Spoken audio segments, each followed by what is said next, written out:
सत्ता में अब आज की राजनीतिक कुंजी खोलते हैं, जिसमें 2 राज्यों के चुनावी नतीजों का चैप्टर तो बंद हो चुका है, लेकिन इन नतीजों के बाद क्लेश का नया चैप्टर खुल गया है, जिसमें बीजेपी के लिए जश्न है, लेकिन कांग्रेस के हिस्से में आलोचना, हार का विश्लेषण और सहयोगियों का भारी भरकम दबाव है।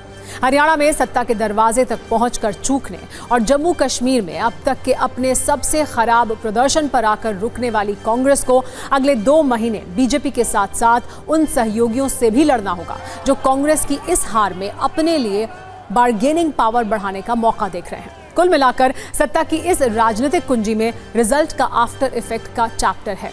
सहयोगियों की प्रेशर पॉलिटिक्स है, उमर अब्दुल्ला का 370 पर जलेबी जैसा स्टैंड है और पीएम मोदी का हिंदू कार्ड होगा, जिसमें उन्होंने कांग्रेस पर हिंदुओं की जाति में उन्हें बांटने का आरोप लगाया है।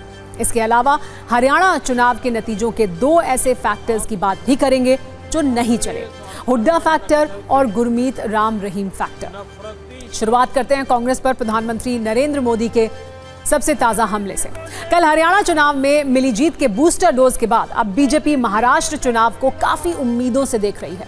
उसे महाराष्ट्र में हरियाणा जैसे चमत्कार की उम्मीद है और पीएम मोदी ने आज इस चमत्कार के लिए सियासी बिसात बिछा दी है।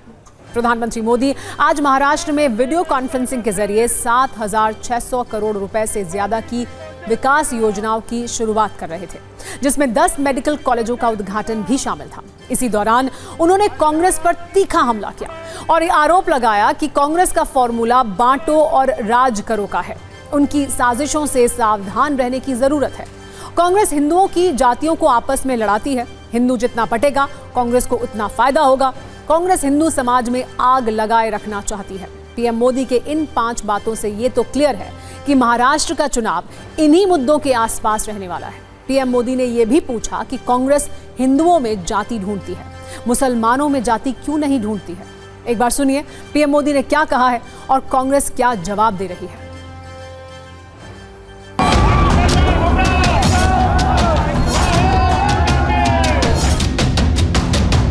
साथियों, कांग्रेस हमेशा बांटो और सत्ता पाओ के फॉर्मूले पर चली है।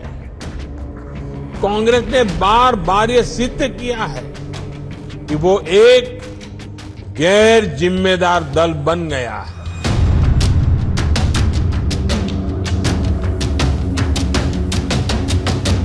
कांग्रेस का फॉर्मूला साफ है कि मुसलमानों को डराते रहो, उनको भय दिखाओ, उनको वोट बैंक के कन्वर्ट करो और वोट बैंक को मजबूत करो। कांग्रेस के एक भी नेता ने आज तक कभी नहीं कहा कि हमारे मुस्लिम भाई बहनों में कितनी जातियां होती हैं। मुस्लिम जातियों की बात आते ही कांग्रेस के नेता पर मुंह पर ताला लगाकर बैठ जाते हैं, लेकिन जब भी हिंदू समाज की बात आती है तो कांग्रेस उनकी चर्चा जाति से ही शुरू करती है। कांग्रेस की नीति है हिंदुओं की एक जाति को दूसरी जाति से लड़ाओ। कांग्रेस जानती है कि जितना हिंदू पटेगा उतना ही उसका फायदा होगा।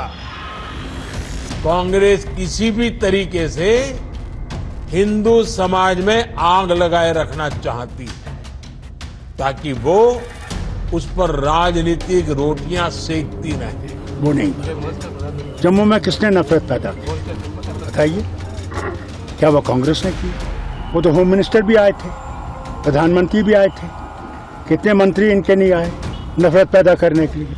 हम जोड़ने की बात करते हैं, हम आत्मीयता की बात करते हैं, हम मोहब्बत की बात करते हैं। इस समाज में नफरत फैलाने का, इस देश को बांटने का काम नरेंद्र मोदी जी ने, उनकी पार्टी ने और उनकी सरकार ने किया है। एक तरफ नरेंद्र मोदी कांग्रेस के लिए मुश्किलें खड़ी कर रहे हैं, तो दूसरी तरफ कांग्रेस के अपने सहयोगी भी कम नहीं हैं। हरियाणा के चुनाव को जीता हुआ मान रही कांग्रेस बीजेपी के माइक्रो मैनेजमेंट के आगे फिसल गई। लोकसभा चुनाव में 99 सीटें जीतने और बीजेपी को बहुमत से दूर रखने पर जो नैरेटिव बना था वो इस नतीजे से चोटिल हो गया। भविष्य में बीजेपी से पूरी ताकत के साथ टकराने और इंडिया गठबंधन के सहयोगियों को दबाव में रखने की कांग्रेस की योजना भी फिलहाल खतरे में है। अब आम आदमी पार्टी, समाजवादी पार्टी और उद्धव ठाकरे की शिवसेना की तरफ से कांग्रेस के लिए नसीहतों की बेमौसम बरसात हो रही है। सहयोगी दल खुलेआम कह रहे हैं कि जहां कांग्रेस सहयोगियों को साथ नहीं लेती है उसे नुकसान होता है। कांग्रेस को अपनी रणनीति पर विचार करना चाहिए।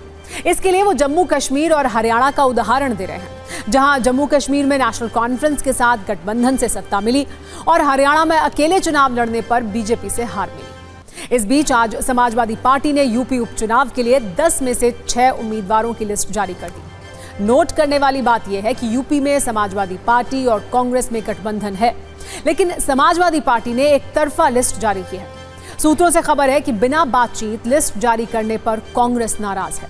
इधर शिवसेना यूबीटी के नेता संजय राउत ने भी कांग्रेस की हार पर कटाक्ष किया है और कहा है कि महाराष्ट्र में कांग्रेस अगर अकेले चुनाव लड़ना चाहती है तो वो अपनी भूमिका स्पष्ट करे। कांग्रेस के अहंकार ने उन्हें हरियाणा चुनाव हराया है, जबकि कांग्रेस नेता नाना पटोले का कहना है कि गठबंधन पर सार्वजनिक रूप से ये सब नहीं बोलना चाहिए।